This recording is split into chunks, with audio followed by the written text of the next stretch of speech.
न्याय मिळाला पाहिजे आहे. काय झालं तर घटना सांग पूर्ण सांगा काय झाली होती. बड्डे होता, कोणाचा बर्थडे? मित्राचा बड्डे होता, तिथं मी नव्हतो पण तर तलवारीनं केक कापला. केक कापल्याच्या नंतर दुसऱ्या दिवशी माणसं इकडं आले, बुधवाड्यामध्ये इकडे माणसं आले, 700-800 माणसं होते.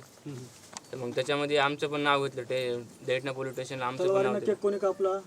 ते जाऊ द्या ना, ते त्यात नव्हता ते नव्हता ना, काय संबंधच नाही ना. आम्ही नव्हतो. आमचं नाव घेतलं, मग आम्हाला बोलवलं स्टेशनला, दैठणा पोलीस स्टेशनला बोलवलं. त्याच्यामध्ये माझं काय नव्हतं म्हणून मग जा बोलले काय नव्हतं म्हणून. मग मी आईला सांगितलेलं सगळं.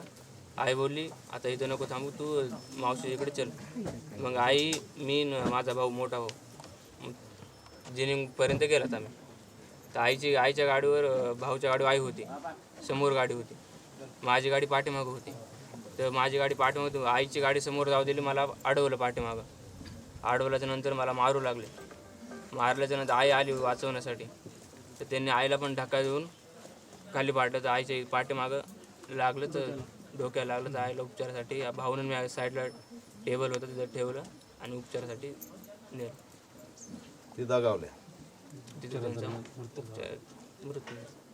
त्या कोण येतं आत्या. पुढे या. मागे इकडे, तिकडे पुढे. बस इथे या. मावशी एवढं नका. तिथे या. माझ्या भावाचं घर पूर्ण